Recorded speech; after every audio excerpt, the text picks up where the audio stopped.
Hello friends, బండి భగీరథ కేసులో కొన్ని కీలకమైన లీగల్ అప్డేట్స్ని, లీగల్ ఎక్స్ప్లెనేషన్స్ని చర్చించడం కోసం నేను ఈరోజు ఈ వీడియో చేస్తున్నాను. దాంతోపాటుగా దీని చుట్టూ జరుగుతున్న రాజకీయాలు గత వీడియోలో స్పష్టంగా చెప్పినప్పటికీ మళ్ళీ వస్తున్న కొన్ని ప్రశ్నలకు జవాబులు కూడా ఈ వీడియోలో చెప్పే ప్రయత్నం చేస్తాను. ముఖ్యంగా మనం లీగల్ మీద కాన్సన్ట్రేట్ చేద్దాం. అందరూ తెలుసుకోవాల్సిన కొన్ని లీగల్ అంశాలు కూడా ఉన్నాయి, వాటన్నిటిని మాట్లాడుకుందాం. ముఖ్యంగా చూస్తున్న వాళ్ళందరూ కూడా వాటిని తెలుసుకోవాలి. లేకపోతే తెలుసో తెలియకో చాలామంది ఈ కేసుల్లో ఇరుక్కునే అవకాశం కూడా ఉంది. సో అసలు బండి భగీరథ మీద కేసు పెట్టడానికే విక్టిమ్ ఫ్యామిలీ ఒక భగీరథ ప్రయత్నం చేసింది అన్న విషయం మన గత వీడియోలో చెప్పుకున్నాం. ఆఫ్ కోర్స్ ఇది కొంతమంది వచ్చి ఇది రాజకీయ కుట్ర అనే మాట అంటూ ఉన్నారు. బట్ వాళ్ళు అతను మాట్లాడిన ఆడియోలు విన్నారో లేదో మనకైతే తెలీదు. వింటే మాత్రం ఆ మాట ఖచ్చితంగా అనరు. మనం అవసరమైతే ఆ ఆడియోలను కూడా తర్వాత ప్లే చేద్దాం, ఇది రాజకీయ కుట్ర కాదా అన్న విషయం మాట్లాడటానికి. సో లీగాలిటీకి సంబంధించి పేట్ బషీరాబాద్లో అతని మీద పెట్టిన ఎఫ్ఐఆర్లో వాళ్ళు పెట్టిన సెక్షన్స్ 3.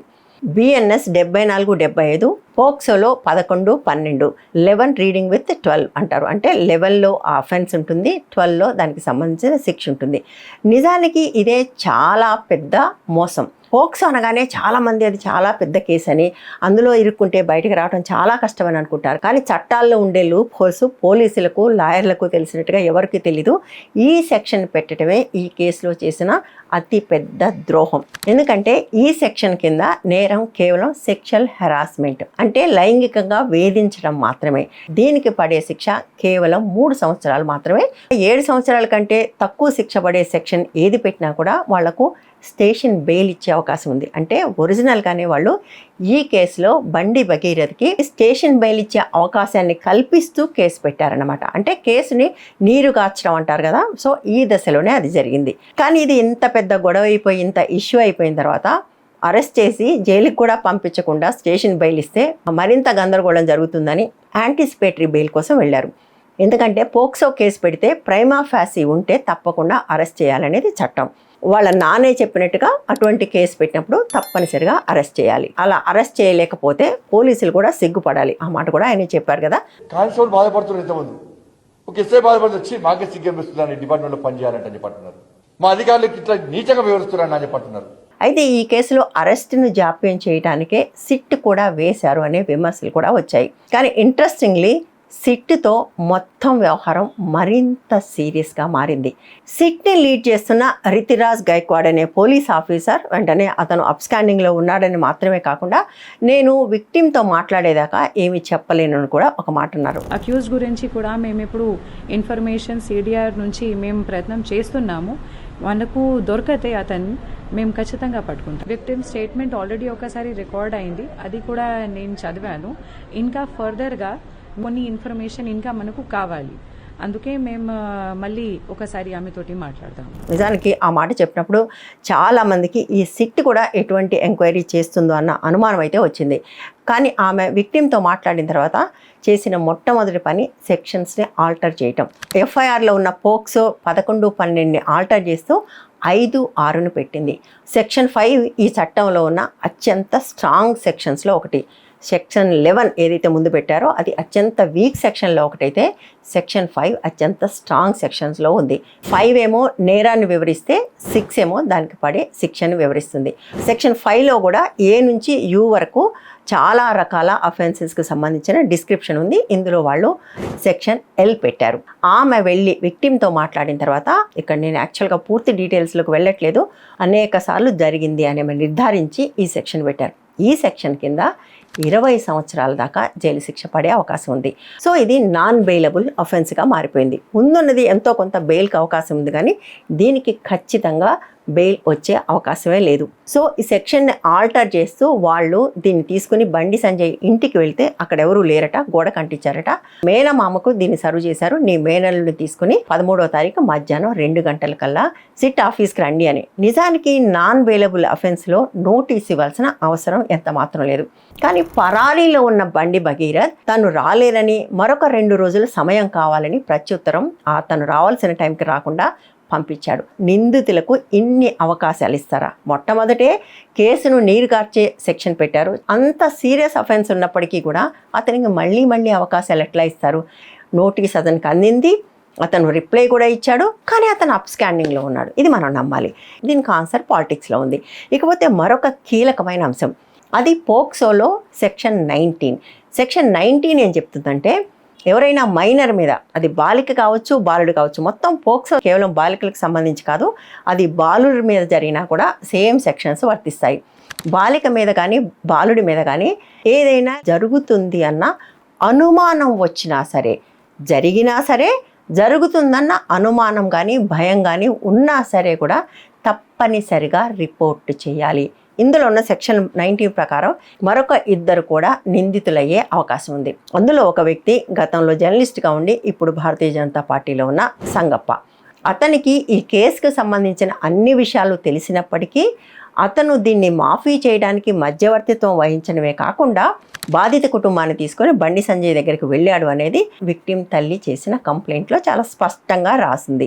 ఇది అబద్ధం అయ్యే అవకాశం లేదు. ఎందుకంటే అంత పెద్దవాళ్ళ పేర్లు డేట్లతో సహా రాసినప్పుడు అవి అబద్ధం చెప్తే తప్పించుకునే అవకాశం లేదు అన్న విషయం మనకు తెలుసు కాబట్టి ఇది ఖచ్చితంగా నిజమై ఉంటుంది. సో ఇక్కడ సంగప్పకు ఏం జరిగిందో తెలుసు. ఆయన ముందే ఈ చర్చలన్నీ జరిగాయి. అక్కడే తల్లి చాలా వివరంగా తన కూతురి మీద జరిగిన లైంగిక దాడి గురించి మాట్లాడింది. ఇవన్నీ తెలిసి కూడా అతను దీన్ని రిపోర్ట్ చేయకుండా దాచిపెట్టే ప్రయత్నం చేశాడు. దాచిపెట్టడం మాత్రమే కాదు, మాఫీ చేసే ప్రయత్నం కూడా చేశాడు. సెక్షన్ 19 ప్రకారం ఇది నేరం. ఇది ప్రూవ్ అయితే 6 నెలల దాకా జైలు శిక్ష పడే అవకాశం ఉంది. రెండోది లాయర్. ఈ కుటుంబం మొట్టమొదట ఒక సోషల్ మీడియాలో పాపులర్ అయిన లాయర్ని కన్సల్ట్ చేసిందని, ఈ లాయరే ఈ మొత్తం విషయాన్ని బండి సంజయ్కి ఉప్పందించాడని, దాంతో వాళ్ళు ఈ కుటుంబం మీద ఒత్తిడులు తీసుకొచ్చారు అనేది మనకు ఇప్పటికొచ్చిన సమాచారం. ఆమె తన కంప్లైంట్లో లాయర్ పేరు రాయలేదు, కానీ అటువంటి ఒక లాయర్ పాత్ర ఉంది అనేది మనకు వచ్చిన వార్తలను బట్టి అర్థమవుతుంది. ఇక్కడ అతను 3 నేరాలు చేశాడు. అటార్నీ క్లయింట్ ప్రివిలేజ్ అని ఒకటి ఉంది. అంటే మనం ఒక లాయర్ దగ్గరికి వెళ్ళినప్పుడు ఏదైనా మన కేసుకి సంబంధించిన డీటెయిల్స్ చెప్పినప్పుడు వాళ్ళు వాటి గురించి ఎక్కడ మాట్లాడకూడదు. దీన్ని అటార్నీ క్లయింట్ ప్రివిలేజ్ అంటారు. ఇది భంగం చేస్తే అది నేరం, వాళ్ళ లైసెన్స్ కూడా రద్దయ్యే అవకాశం ఉంటుంది. నెంబర్ 1. నెంబర్ 2, మనం ఒక లాయర్ దగ్గరికి వెళ్ళి మనం కేసు ఇచ్చిన తర్వాత మన కక్షిదారు ఎవరైతే ఉంటారో, అవతల పక్షం ఎవరైతే ఉంటారో వాళ్ళని వీళ్ళు కాంటాక్ట్ చేయకూడదు. అది కూడా నేరమే. ఇది రెండో నేరం. ఒకవేళ తనకి లాయర్ క్లయింట్ ప్రివిలేజ్ లేదు అని భావిస్తే, తాను లాయర్గా ఈ పని చేయలేదని భావిస్తే, ఈ నేరాన్ని అతను పోలీసులకు ఇన్ఫామ్ చేయాలి. ఆ పని కూడా చేయలేదు. అతను లాయర్ అయితే మొదటి 2 కౌంట్స్లో నేరస్తుడు. తను లాయర్ కెపాసిటీలో పని చేయలేదని తను చెప్పుకుంటే, సంగప్ప ఎలా అయితే నిందితుడు అవుతాడో ఇతను కూడా నిందితుడయ్యే అవకాశం ఉంది. సో సిట్ ఇంత లోతుగా వెళ్ళి వీళ్ళని కూడా నిందితుల జాబితాలో చేరుస్తుందా? అట్లాగే అతనికి ఈ అమ్మాయికి పరిచయం చేసిన శ్రీరామ్ అనే వ్యక్తి ఉన్నాడు. అతను కూడా ఈ అమ్మాయి మీద ఒక కేసు పెట్టాడు. ప్రస్తుతం ఆ కేసు గురించి ఎవరు ఎక్కడ మాట్లాడట్లేదు, కానీ వీళ్ళని బెదిరించడానికి పెట్టిన ఈ కేసు ఏదైతే ఉందో అతను కూడా ఈ విషయాలన్నీ తెలిసిన తర్వాతే ఆ కేసు పెట్టాడు కాబట్టి అతను కూడా నిందితుడే అవుతాడు. సో ఈ కేసులో కేవలం బండి భగీరథతోనే ఆపేస్తారా? వీళ్ళందరినీ కూడా A2, A3, A4, A5 ఇంకెంతమంది ఉన్నారో మనకు తెలియదు. ఎందుకంటే ఆ ఫామ్ హౌస్లో ఉన్న స్నేహితుల్లో ఎంతమంది అతని కోసం పనిచేసే వాళ్ళు ఉన్నారో మనకు తెలియదు. ఎందుకంటే బండి Bhagirath is known for gangs. ఎప్పుడు కూడా పెద్ద పెద్ద గ్యాంగులు వేసుకొని జనాల్ని భయపెట్టడం, కొట్టడం, ఇలాంటి పనులు చేసే అలవాటు ఉన్న వ్యక్తి. సో సిట్ ఇతనితో పాటు వీళ్ళందరినీ కూడా నేరస్తులుగా నమోదు చేయబోతుందా లేదా అనేది ఒక పెద్ద ప్రశ్న. చేస్తే కూడా తర్వాత ఏం జరుగుతుంది అనేది మనందరికీ తెలిసిందే. కేసు పెట్టిన తర్వాత వాటిని ప్రూవ్ చేయాలంటే ఫైనల్గా పనిచేయాల్సింది పోలీస్ ఇన్వెస్టిగేషనే. కేంద్ర హోంమంత్రిత్వ శాఖ కింద ఉన్న పోలీస్ శాఖ ఈ పనిని న్యాయబద్ధంగా చేస్తుందని నమ్మాలంటే చాలా కష్టం. ఒకవేళ కానీ అట్లా చేస్తే మనం పోలీస్ డిపార్ట్మెంట్కి తప్పకుండా హ్యాట్స్ ఆఫ్ చెప్పాలి. అలా జరిగిన రోజు మనం ఖచ్చితంగా చెప్దాము. బట్ అప్పటిదాకా అయితే మనం ఖచ్చితంగా అనుమానించాల్సిందే వాళ్ళు చేయబోయే పనిని. అసలు పోలీసుల దాకా ఎందుకు? రాష్ట్ర ప్రభుత్వం, ఇక్కడ ఉన్నది కాంగ్రెస్ ప్రభుత్వం. అసలు కాంగ్రెస్ ప్రభుత్వం దీని మొత్తం మీద ప్రవర్తిస్తున్న తీరును చూడండి. స్టేజ్ మీద వాళ్ళిద్దరూ పక్కపక్కన కూర్చుని పక్కపక్క నవ్వటము. ఒకవైపు ఇంత పెద్ద కేసు ఉంటే కూడా స్వయంగా ముఖ్యమంత్రి ఆయన్ని పట్టుకొని ప్రియమిత్రని సంబోధించడం, ఇవన్నీ కూడా ఎటువంటి ఇండికేషన్స్ ఇస్తాయి? ప్రియమిత్ర కేంద్ర మంత్రి శ్రీ బండి సంజయ్ జీ. మరొక వైపు కల్వకుంట్ల కవిత దీని మీద ఏమీ స్పందించలేదని విమర్శలు వస్తున్నాయి. అడిగితే ఎలాంటి ఆన్సర్ వచ్చిందో చూడండి. ఒక పిల్లగాడు, అది కూడా పాలిటిక్స్ లో లేని పిల్లగాడి మీద పడి పర్సనల్ అటాక్ చేయడం అనేది నాకు పర్సనల్ గా నచ్చని అంశం. ఇదంతా కూడా రాజకీయ కుట్ర అని ఒక కౌంటర్ నరేటివ్ని చాలా స్ట్రాంగ్గా పుష్ చేస్తున్నారు. వాళ్ళు చేస్తున్న ప్రధానమైన వాదన ఏంటంటే మరి 4 నెలల పాటు ఎందుకు వాళ్ళు రిపోర్ట్ చేయలేదు అంటేనే అర్థం కావట్లేదా ఇది పొలిటికల్ కాన్స్పిరసీ అని. ఆసక్తికరంగా TCS కేసులో 4 సంవత్సరాలైనా వాళ్ళు కంప్లైంట్ చేయలేదంటే ఏమీ ఆలోచించకుండా నమ్మేసిన వాళ్ళు ఇక్కడ మాత్రం 4 నెలలు కంప్లైంట్ చేయలేదంటే ఇది రాజకీయ కుట్ర అంటున్నారు. ఇది విషాదం. అయినా కూడా దానికి నాకు అర్థమైనంత వరకు ఆన్సర్ చెప్పే ప్రయత్నం చేస్తాను. ఆమె తన కంప్లైంట్లోనే రాసినట్టుగా జనవరిలో అతను బ్రేకప్ చెప్పాడు. నిజానికి ఈ బ్రేకప్ కూడా ఒక నాటకం. నార్సిసిస్ట్ పర్సనాలిటీస్ బ్రేకప్ చెప్పటము, మళ్ళీ వెనక్కి రావటము, కొట్టడము, బతిమలాటము ఇవన్నీ చాలా ఎక్కువగా చేస్తారు. నిజానికి బాగా వైరల్ అయిన అతని వీడియో వింటే మీకు అర్థమవుతుంది.